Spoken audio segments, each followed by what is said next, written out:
Wah ini udah didengerin udah dari suara drone-nya nih. Nah, dan sesuai janji kami Sapa Indonesia akhir pekan kali ini hadir dengan komunitas aerial drone dan racing atau kalong ya seperti itu ya. Ini di depan udah banyak sekali drone-nya. Sebenarnya saya cukup bingung nih. Ada kalau secara garis besar ada 2 tipe ya kayaknya nih Mas ini. Mungkin bisa dijelasin nih. Tipe drone apa aja nih terbaginya jenis-jenis ya? Oke, yang di depan kita ini ada 2 tipe drone, yang satu drone aerial. Oke, yang kayak ini berarti ya? Ini drone aerial. Oke. Yang ini drone FPV atau orang sebutnya drone racing. Drone racing. Bedanya apa? Kalau racing apakah karena bisa ngebut nih dibanding aerial? Iya, salah satunya itu. Oke. Dia untuk customize speed-nya kita bisa benar-benar customize sendiri untuk ukuran kevi motornya berapa, terus untuk kameranya yang mau digunakan apa, ini lebih customize. Dan sedangkan drone aerial ini udah built-in langsung sudah ya? built-in langsung beserta remote-nya dan lain-lain. Tapi kalau saya ini nggak tahu perasaan doang atau enggak, kayaknya lebih berat yang ini ya, racing daripada ini ya. Mas Biji gimana kalau ngerasainnya sendiri? Betul, ini karena dari materialnya ya, dan ini memang padat sekali. Tapi kalau ditimbang sebenarnya ini sih lebih berat sih Mas. Ini 1 kilo hampir, yang ini harusnya tidak sampai. Dan ini karena nggak ada baterainya juga nih. Betul, kalau ada baterai sekitar 800 gram. Ya, 800 gram. Oke. Nah tapi kalau untuk tingkat kesulitannya sendiri, sebenarnya lebih sulit menerbangkan yang aerial apa drone dulu, atau kalau misalnya mau belajar sebenarnya aerial dulu apa yang racing dulu?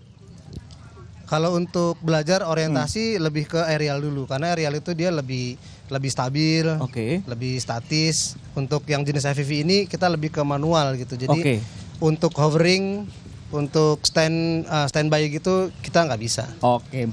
Nah ini mungkin yang agak yang aku bisa ngelihat ya Mas Ari atau Mas Biji ya. Ini ada yang nggak pakai remote, ada yang pakai goggles. Ini bedanya apa?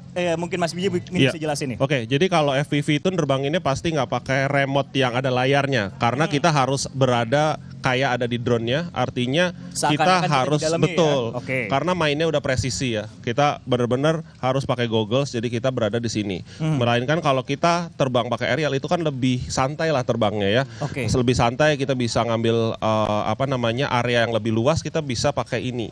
Jadi misalnya untuk landscape gitu ya, untuk pengambilan sinematik itu lebih ke arah ini. Makanya peruntukannya beda. Berarti yang ini untuk rekreasional, yang ini untuk kerja nyari cuan ya. Iya, jadi sebenarnya yang rekreasional itu yang drone satu ini khusus, yang kecil, yang di bawah 250 gram disebutnya drone rekreasional. Boleh saya pegang? Boleh, ini ringan. Nah kebetulan ini sudah pakai baterai yang plus, jadi agak sedikit berat. Kalau pakai baterai yang standarnya itu jauh lebih ringan. Ini kalau mau keluar negeri biasanya bawa yang kayak gini, itu tidak perlu registrasi. Oh enggak, perizinannya nggak juga? Perlu, cuman ada tempat-tempat khusus yang boleh terbang tetap. Cuman maksudnya nggak perlu izin dulu untuk bawa drone ini, itu bisa. Kalau kayak di Ancol Taman Impian kayak gini berarti harus memperhatikan apa kayak gitu? Untuk mungkin kalau di sini sih harusnya izin dulu ya. Izin. Di sini ada daerah otorisasi kan di sini. Dekat bandara juga ya berarti. Ya, dan memang untuk kawasan wisata biasanya kita perlu izin ke manajemen. Izin manajemen dan lain sebagainya.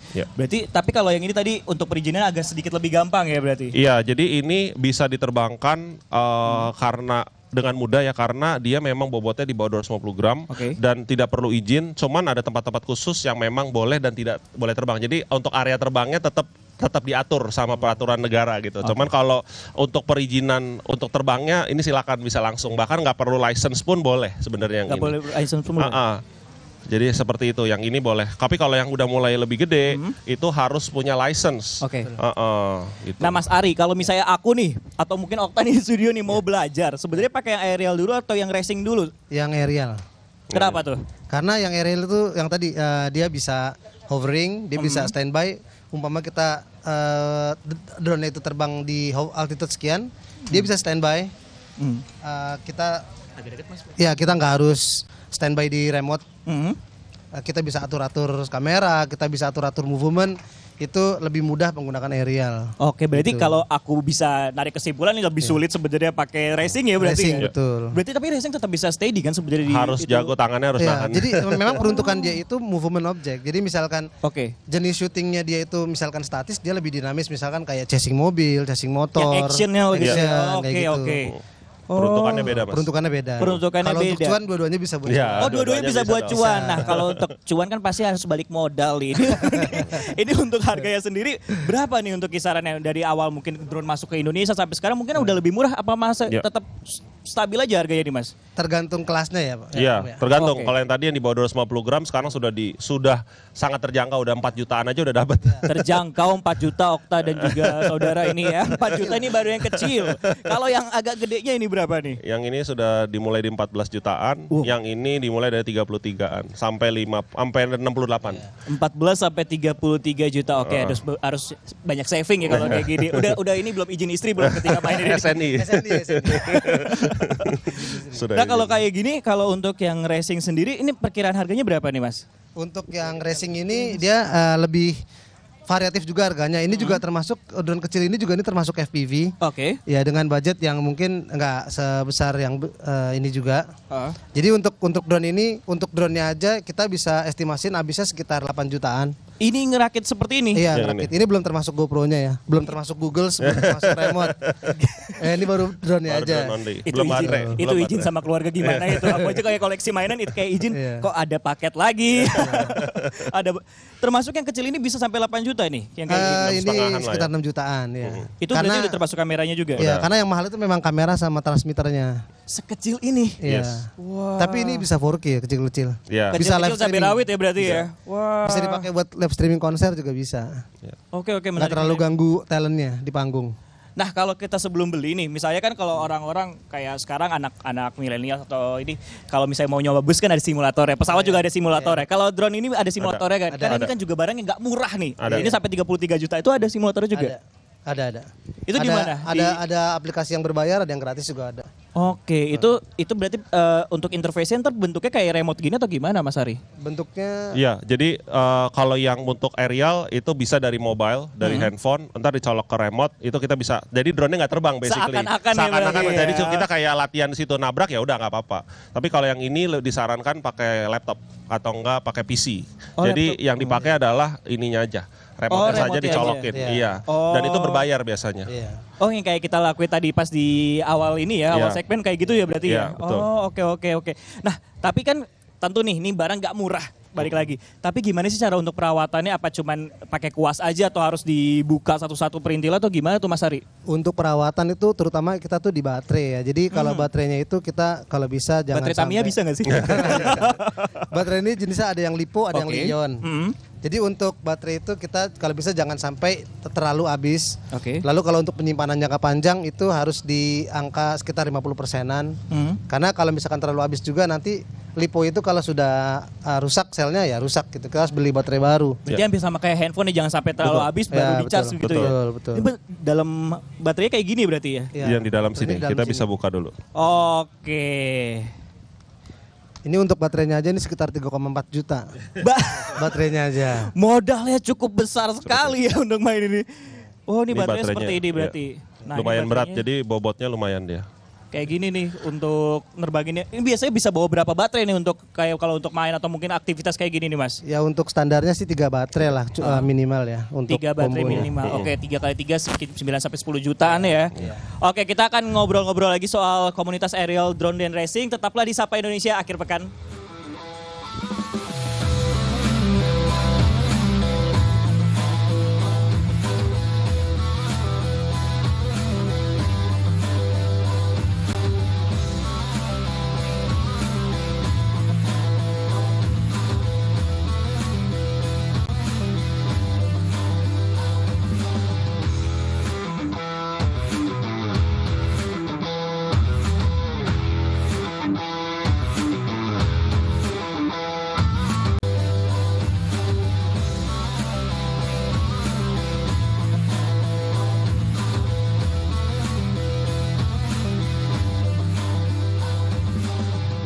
Sapa Indonesia akhir pekan kembali di Ancol Taman Impian. Nah, masih bersama Kalong ya, komunitas aerial drone dan racing. Nah, sekarang kita udah sama founder sama ketua umumnya. Ada ketua umumnya juga ternyata, kirain partai aja. Nah, mungkin Pak Joni bisa jelaskan nih untuk awal mulanya komunitas Kalong ini seperti apa sih awal mulanya? Kan tadi kan kita sempat ngomongin dari 2014 ini. Ya. Gimana? Oke, awal mulanya itu komunitas Kalong itu adalah tahun 2014 ini kan drone apa namanya pabrikan ini masih jarang banget. Yang aerial ini yang aerial jarang banget. Jadi kita itu adalah kalau untuk dapetin drone itu kita harus ngerakit. Ngerakit atau inden dulu yang lama ya berarti? Iya, ngerakit seperti ini kan dirakit. Nah, rakitan itu kita perlu teman untuk diskusi nih. Jadi dulu itu banyak dari mahasiswa-mahasiswa juga. Jadi untuk diskusi bagaimana merakit. Nah, akhirnya semakin banyak, semakin berkembang, semakin banyak yang ingin tahu, akhirnya terbentuklah komunitas kalong. Oke, nah awalnya berarti berapa tuh membernya tuh? Awalnya itu paling sekitar puluhan aja sih, terus lanjut ratusan, akhirnya kita sampai bikin beberapa grup untuk akomodir dari member-member itu sendiri. Oke, di WhatsApp ya, tapi kalau misalnya notifikasinya banyak agak di silent mungkin. Iya, di silent sampai bikin banyak sekali grup. Nah kalau untuk gabung ataupun juga join untuk komunitasnya ini awal mulanya gimana? Mungkin pada ketua umumnya gimana tuh jelasin untuk bisa masuk, apakah harus punya drone dulu atau bagaimana tuh Pak? Yang pastinya harus punya drone dulu, Mas. Harus punya drone, terus minimal kopdar satu. Mau gabung pertama tuh kita kopdar langsung ke kitanya juga, Mas. Gitu. Jadi kita harus tahu pilotnya juga. Jadi nggak sembarang pilot kita hire juga masuk ke grup. Oke, harus kopi darat dulu baru bisa di-invite masuk ya. Siap. Tapi nggak bisa ya kalau misalnya kalau saya nih belum punya, saya masuk ikut kopdarnya sendiri, bisa nggak sih Pak? Ikut kopdarnya bisa. Oke.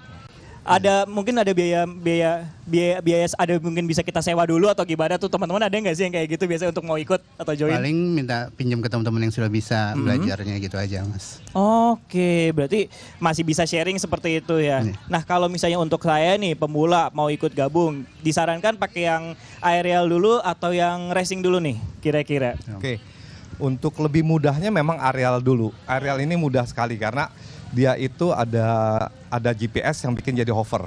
Jadi memang dia bisa hover. Jadi tanpa nyentuh remote pun dia nggak akan jatuh. Jadi ibaratnya aerial ini kalau nggak human error itu nggak bakalan ada problem.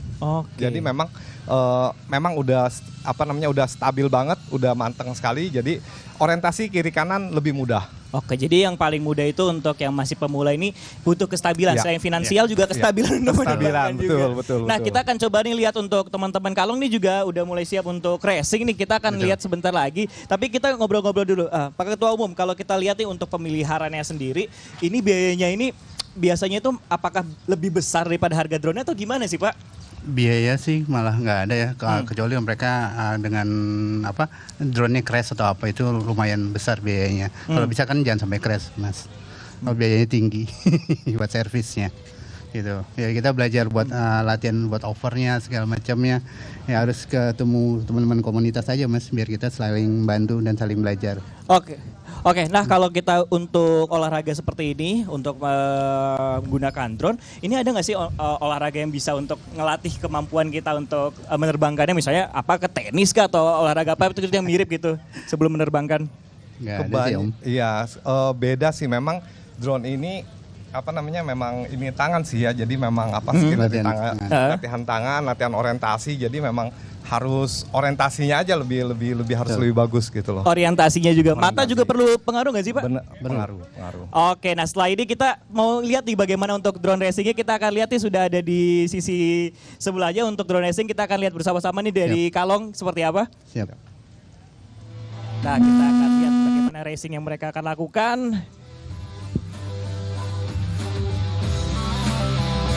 Ini jenis Avata, Mas. Avata 2. Ini dia yang ini ngendalin? Ini. Oke. Paham. Nah,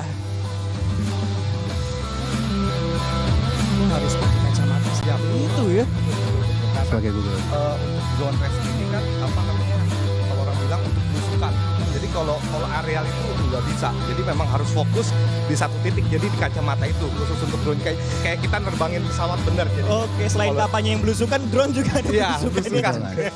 Jadi memang benar-benar kita itu kayak pilot pesawat. Jadi kan untuk tempat-tempat yang kecil kita bisa lihat tuh gitu. Tapi kalau untuk areal ini kan space-nya terlalu besar. Benar. Jadi nggak bisa untuk manuver lain nggak bisa. Kalau mau saya ganti kacamata biasa nggak bisa ya berarti? Nggak bisa. Kacamatanya cukup mahal. Dan itu juga harus beli terpisah juga kacamatanya? Sekarang ada satu paket dengan kacamatanya. Dulu itu terpisah. Sekarang dengan kemajuan dan udah makin eksis seperti itu, makin banyak kemudian drone yang bisa dibeli atau terlebih besar. Iya betul, karena mulai dari pabrikan drone pabrikan. Nah, kalau kecepatan drone racing ini atau perbandingan dengan aerial itu berapa nih kecepatannya Pak? Terakhir itu ada salah satu pabrikan untuk motor ini, dia itu kecepatannya 300 km per jam. 300 km per jam, itu yang bisa paling cepat. Ya. Kalau untuk yang aerial bisa berapa tuh Pak? Areal ini di 60-an kilometeran. Oke, bisa bantu untuk ngejar DPO kali ya. Nah, biasa ini dipakai, makanya ini mungkin karena drone race ini dipakai untuk memang event-event race itu kayak yang banyak obstacle atau mungkin kayak balap racing, mobil, nah itu dipakai. Wah, berarti emang harus, kalau saya mau ikut harus yang ini dulu ya. Nah, ya, kalau betul. untuk gabung komunitasnya itu gimana sih Pak caranya Pak? Gabung bisa ada web, kita ada webnya komunitaskalong.com ya. Oke, bisa dapat di website ya. Nah Pak, aku penasaran sebenarnya kan sebagai awam juga, walaupun kalau misalnya kita liput atau oleh Freeport kan udah ini. Ini cara untuk set agar terbang ini kayaknya masih bentuk lipat ya? Ya. Mungkin bisa ditunjukkan Pak caranya untuk ready to fly seperti apa nanti? Ini untuk penyimpanannya pasti akan selalu kayak gini ya kalau untuk aerial ya. Tapi ada juga yang udah, maksudnya yang kayak yang drone yang warna putih itu kan dia udah langsung tuh tanpa perlu harus dilipat. Kalau ini emang harus dilipat ya berarti? Ya. Oh, karena unsur Di keringkasannya. mobile, ya, betul. Oh, harus kayak gini. Oke, dibuka. Tapi kalau dibandingkan, aduh aku lupa nama jenis drone yang warna putih itu yang... Iya, itu biasanya Phantom ya. Iya, Phantom. Nah, kalau dibandingkan dengan Phantom, apakah dengan karena bisa dibuka tutup kayak gini ini mempengaruhi untuk performanya atau enggak? Sebenarnya sama aja? Sama aja, cuman secara aerodinamis ini memang lebih bagus sih, karena dia kan lebih simpel, lebih kecil gitu. Jadi memang zamannya itu Phantom itu kalau nggak salah zaman 2015-an itu. Oke. Dan beralih kemari ini lebih portable, lebih aerodinamis, lebih kuat angin. Jadi memang so far ini yang terakhir lebih bagus, lebih oke. Makin baru Ya. makin juga ini ya, mengikuti betul, juga betul. kebutuhan dan juga malah makin ringkas gitu. Malah makin ringkas. Oh, berarti nggak pengaruh sama sekali sama performa ya? Berarti kalau ketika karena ada lipetan seperti Iya, ini. nggak pengaruh sama performa, malah lebih bagus, lebih oke. Kalau racing, ngaruh nggak? Kalau racing kayaknya nggak ada yang dilipat ya, langsung kayak Nggak ada gini dilipat, nggak ada dilipat, karena memang racing ini dia itu frame-nya khusus, frame-nya ini tebal khusus, memang nggak untuk dilipat sih, karena ini kan buat kejar-kejaran ya. kejar-kejaran cepat sekali. Ini bentar, aku juga cukup menarik. Ini ada apa aja nih Pak, yang merah-merah ini Pak? Mungkin bisa jelasin Pak. Ini namanya, guard-nya sih, Biar anti benturan kayak Ya, gitu ya? ya. Oh, ibarat kalau Tamiya itu ada. Kalau di Tamiya itu ada kayak roda-roda buat ininya ya. Betul, ada roda-rodanya. Tapi meskipun ada kayak pelindungnya seperti ini ataupun nggak ada pelindungnya ini, drone itu bisa hancur gak sih Mas, atau pernah sampai separah apa kayak gitu? Ini aja drone canggih ini ada obstacle-nya, ada anti tabraknya sebenarnya. Ada anti tabraknya, oke. Anti tabrak, dia ada 4 sisi anti nabrak. Tapi ini nggak perfect, nggak semuanya. Dia itu kalau gelap tetap nggak kedetek. Kalau objeknya itu kurang dari 30%, dia nggak kedetek. Jadi secanggih-canggihnya tetap memang pilotnya harus lebih hati-hati. Oke, balik lagi ke humannya berarti ya. Human Nah, error-nya. kalau wishlist dari bapak-bapak ini nih, kira-kira ada nggak sih pengen drone yang ingin dibeli di kemudian hari atau yang mungkin masih ngumpulin duit nih? Saat ini apa udah semua sebenarnya koleksinya udah lengkap? Ya tergantung kebutuhannya sih Mas. Rata-rata teman-teman malah dua-duanya ada FPV dia beli, terus aerial dia beli, karena ya itu buat nyari duit juga, buat main hobi juga ada. Oke, Gitu. kalau gitu nanti aku bisa ya, nih sebagai pemula bisa nggak sih ntar aku coba abis ini? Bisa, Bisa, dengan senang harus hati. bisa. Oke, penasaran bagaimana Francisco Don Asiano akan mencoba untuk main drone? Kita akan lihat usai jadi Sapa Indonesia Akhir Pekan.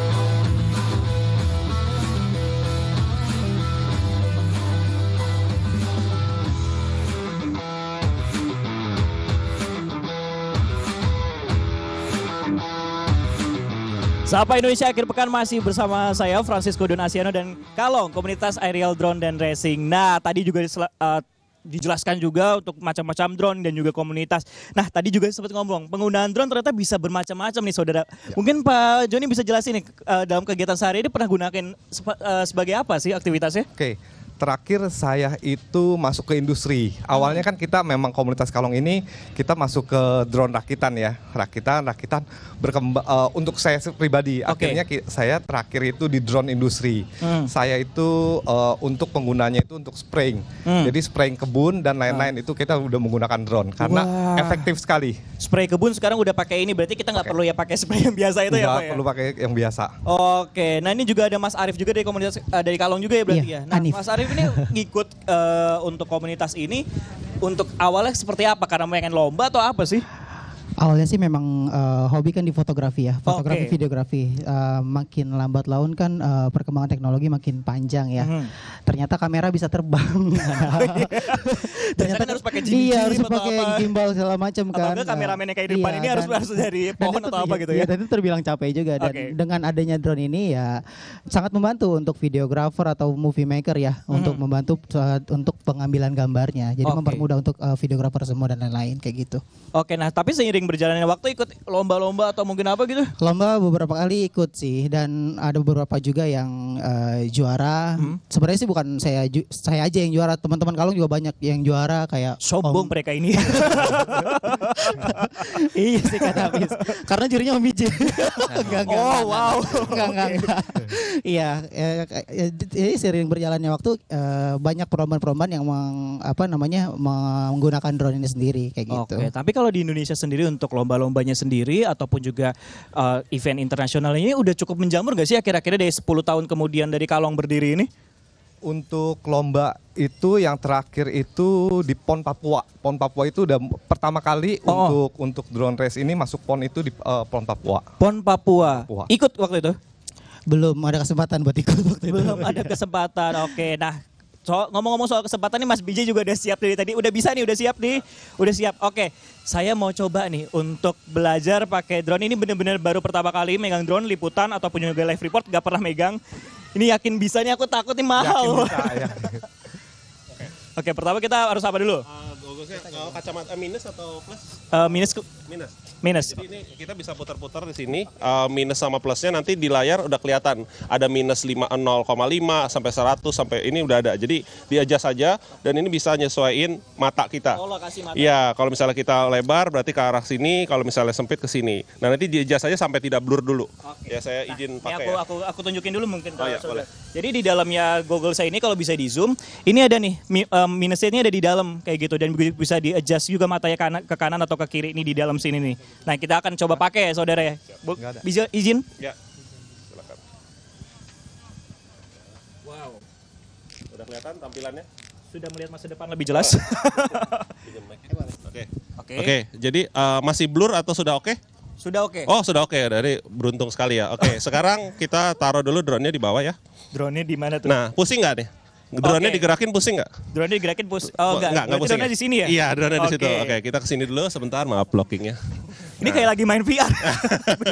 Oke, jadi ini kalau kita pegang, sebenarnya kita bisa ngelihat sekelilingnya. Di sini ada 2 mata juga. Kalau saya tap 2 kali, nah bisa ngelihat nggak teman-teman kameramennya? Oh iya. Kelihatan ya? Ini saya bisa ngelihat yang megang remote. Nah, jadi ini ada mata di sini untuk melihat sekeliling kita. Jadi kalau kita klik-klik 2 kali lagi, dia masuk ke goggles ke drone lagi, bener ya? Sekarang udah tampilan drone ya? Tampilan drone-nya sekarang. Oke, sekarang kita standby ya.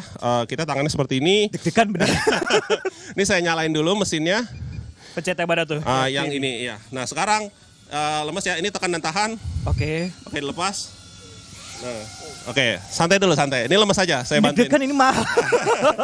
Ini tangannya di sini ya, jangan ditarik dulu. Jadi kalau untuk belok itu kita tahan dikit, baru kita bisa belok ke kiri, belok ke kanan. Jadi untuk nengok seperti itu. Jadi bukannya begini, dia nggak mau. Ya, tapi akan begini dan begini. Ya, dan ini kalau kita naik ke atas, dia akan lihat ke atas, ke bawah, ke bawah. Nah kita sekarang arahin ke sana, kita tarik pelan-pelan gasnya. Oke. Nah dia akan bergerak. Kayak motor metik ya jatuhnya ya. Nah iya, seperti itu. Kalau kita turunin begini dia merendah, ini meninggi. Oke. Ya, habis itu kita bisa belokin ke kiri, dia balik lagi ke arah sini. Oke. Nah seperti itu. Oh ya, ini mulai mendekat ke arah kita seperti itu. Oke. Ya kita coba lewatin aja ya. Kita coba lewatin. Oke, ini lihat nih, pemula baru terbangin. Nah. Bohong, ini dipegangin. Saya deg-degan. Nah, sekarang saya coba bantu lepas ya. Saya sekarang lepas, coba Masnya gerakin pelan-pelan dulu, tarik dulu gasnya pelan-pelan, tarik lagi gasnya. Nah, oke, sekarang sambil belokin. Tarik aja nggak apa-apa. Nah, habis itu pelan-pelan aja. Nah, beloknya begitu. Nggak ada sen kanan atau kiri? Nggak ada. Oke, sekarang tahan. Ayo, tahan lagi. Sekarang bener-bener saya bukan terbangin ya, tapi masnya langsung. Oke, tarik aja di sini gasnya. Ya, segini. Oke. Tahan terus segitu. Tahan terus. Tarik lagi gasnya. Tarik lagi sampai ngelewatin. Oke, aman. Oke. Ya, tenang aja, segitu aja. Udah, tarik aja. Gasnya tarik terus. Ya, ini saya udah lepas tangan ya. Terus aja tarik. Jangan lepas tangan, Mas. Ini udah totali. Wah, ini berasa drone-nya dari sebelah kiri tadi ya. Totali sudah Mas yang terbangin langsung. Ya, saya udah cukup mudah sih, cuman cukup membuat stres juga karena ini bukan punya sendiri. Oke, jadi dia akan mengikuti pergelangan tangannya untuk coba. Intuitif gitu ya. Oke. Kalau untuk landing, gas terus ke arah sini. Oke. Arah sini terus lagi, dikit lagi. Oke, up. Jempolnya pinjam kayak ke sini. Tekan dan tahan, maka dia landing. Deg-degan? Deg-degan. Oke. Itu yang ditawarkan, thrill-nya. Saya takutnya turbulensi aja sih. Aman. Oke, gimana? Perasaannya gimana? Keringetan matanya. Ini beneran harus dicoba karena kayak tadi dibilang juga sama Pak Joni sama mungkin Mas Arief, bener-bener berasa aja kita jadi di dalam drone-nya seperti itu. Wah, penasaran. Ini harus ngerogoh kocek berapa, harus pinjol atau enggak, dia khawatir ini. Tapi kalau di komunitas ini juga nawarin nggak sih untuk teman-teman kalau misalnya mau kooperasi atau apa untuk pengadaannya kayak gini nih, Pak Joni? Kalau atau bisa bantu untuk bisa punya kayak gitu misalnya atau trade. Iya, refinancing banyak opsinya. Oh, financing sudah sama. Oke. Walaupun nggak punya kartu kredit pun sebenarnya udah bisa. Ada nggak sih yang kayak barter gitu? Mungkin Mas Arief pernah barter sama teman-teman, pengen coba atau apa gitu? Mungkin sekali pernah. Oh, sekali pernah. Mungkin ada wishlist apa drone yang akan dibeli nggak nextnya untuk Mas Arief? Udah punya yang itu. Udah punya itu. Udah cukup ya. Takut ya udah habis. Sini ya kalau misalnya beli. Soalnya di belakang ngomongnya beda. Nah, kalau misalnya saya ingin gabung komunitas, berarti selain di website bisa lewat mana nih? Apa langsung hubungin nomor Pak Joni aja nih? Bisa. Jadi komunitas gabung itu gampang sih. Kita di beberapa daerah tuh ada komunitas kalong. Jadi di Bali ada, di Jawa Tengah ada, di mana-mana ada. Dan rata-rata ini kan memang hobi ya. Hobi itu pasti nyarinya ke komunitas. Karena base-nya itu memang based on community. Jadi komunitas kalong itu memang cukup dikenal juga karena sudah lama sekali. Dan ya kita juga sudah berbadan hukum juga. Jadi udah semua yang punya drone pasti tahu komunitas kalong dan cari di mana. Siap, gitu loh. Terima kasih Pak Joni, Mas Arief dan Mas BJ sudah hadir di Sapa Indonesia Akhir Pekan. Dan saya Francisco Donesiano, akhir kata undur diri. Terima kasih sudah menonton dan kita akan main drone lagi. Sampai jumpa.